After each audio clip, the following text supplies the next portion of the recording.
Here we are coming to you live from Antarctica. Just kidding. We're in my kitchen. So this is a satellite image. There's Livy. And you can see plants in the background there. So this is definitely not Antarctica. But this map is from Antarctica. It's a satellite image. And what you can see here are East and West Antarctica. And what's interesting about East and West Antarctica is that East Antarctica is an ice sheet that resides over land. So it's hard to see here. I'll kind of zoom in, but the area where Livy's kind of highlighting, there's actually the Trans-Antarctic mountain range, and you can stop doing that, Liv. Okay. It's kind of annoying. You can see kind of the, I don't know if you can see the topography very well, but right here marks the edge of the land under the ice in Antarctica. And then when you go out west here, this is sea ice.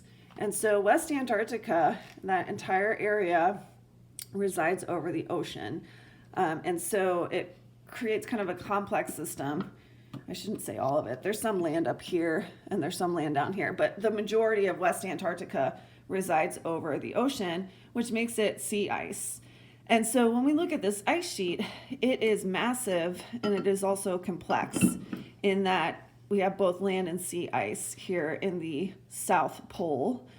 In the North Pole, the Arctic, here we are, the Arctic, excluding Greenland, is primarily sea ice. And so there are seasonal variations in the size of the sea ice.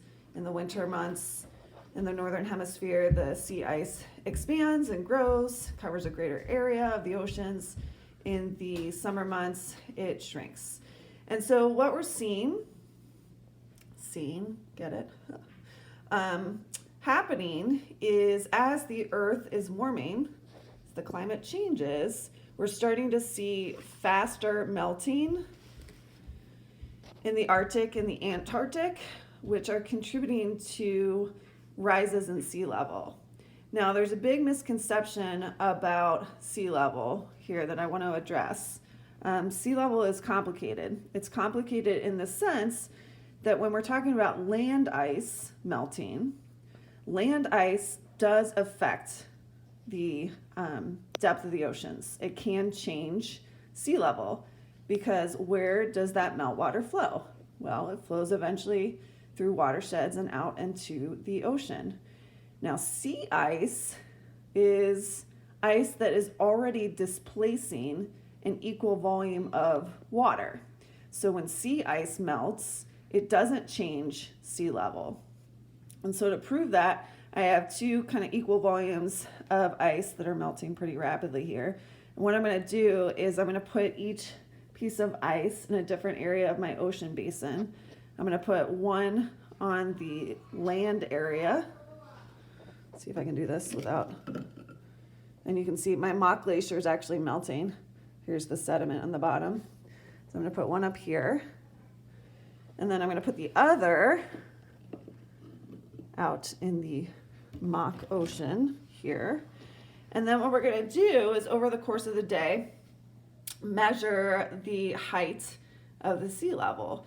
So I already pre-measured it with a ruler, and here it is. The sea level is about that deep where that blue little thingy is. I don't know what to call it. Anyway, it's kind of hard to measure. I don't have the best ruler here, but I'm going to go ahead and change the depth as that water melts. And what you should see, S-E-E, not S-E-A, is that the land ice will affect sea level. The sea ice will not.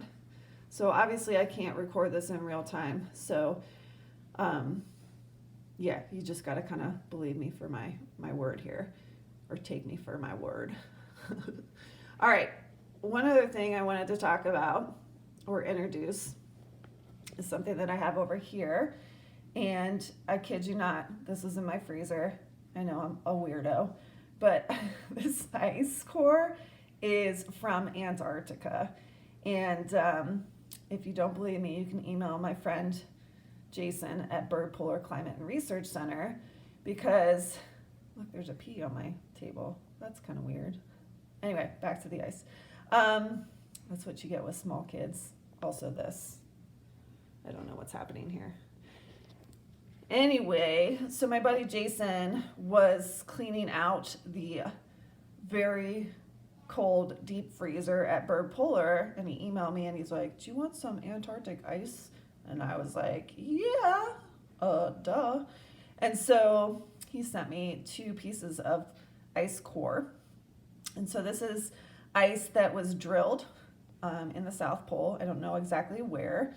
And so what climatologists and geologists are able to do is take segments of the ice, they drill it, and they pull these long cores, they're like basically cylinders, right, of ice up and out. And those cores have layers. So every year we have seasonal snowfall in places like Antarctica.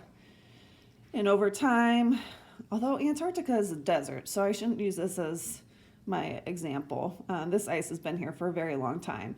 But let's say we have seasonal snowfall in mountainous regions like the Himalayas or the Andes.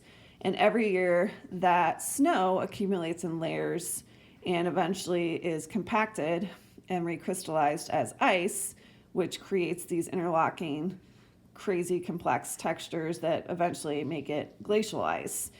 And so these layers in the ice preserve a record of seasonal snowfall, and then obviously over time, a record of climate change. And so what's cool about Antarctica, literally, is scientists have been able to drill into the ice in Antarctica and have uncovered about 400,000 years of climate history. And so what they do is they study geochemistry. They look at the ice. There are bubbles trapped in the ice that record the atmospheric composition at the time. So we can actually look at the gases locked in those bubbles, carbon dioxide, and use as a proxy to study what the atmosphere composition was like at the time that snow fell, right? We can also look for other indicators of global change. In the ice, there can be pollen swept from wind systems. There can be volcanic ash, which is used as a tracer to determine the age of layers in the ice. There can be changes in isotopes, like oxygen isotopes, which are used to determine what temperatures were like at different points in our geologic history. And so these layers act as a proxy, and they are one of many that help to show that the Earth, over especially the last 130, 40 years, has been warming at an accelerated rate compared to the last 400,000 years. So if you watch my notes that I posted on climate change through time, you'll see that preserved in the data. So you can see how carbon dioxide and temperature, and this could be oxygen isotopes, it could be sediment deposits, it could be a lot of different tracers, mimic each other and show that right now we're in a period of accelerated warming. Speaking of accelerated warming, here we go. Not much melt. Again, I'm not going to do this in real time. You just kind of have to take my word for it. Anyway, if you don't believe me, we're going to visit Bird Polar Climate and Research Center on Friday, and they're going to talk to us about using ice cores as a proxy for climate change. And then they're going to talk to us about the interplay or complex dynamics of people that live in areas of the world that are reliant upon fresh water, meltwater from these glaciers, primarily alpine glaciers and mountainous regions, but really looking at kind of the global perspective. How does this accelerated warming affect land and people around the world? So stay tuned. I'm going to wrap it up for now. I'll leave you with a joke. Global warming is so uncool. Get it? Uncool. Because it's hot. Right? I get it. No one's laughing. Livy's laughing. I don't know. She's not really laughing. All right. Love, peace, rocks. Bye.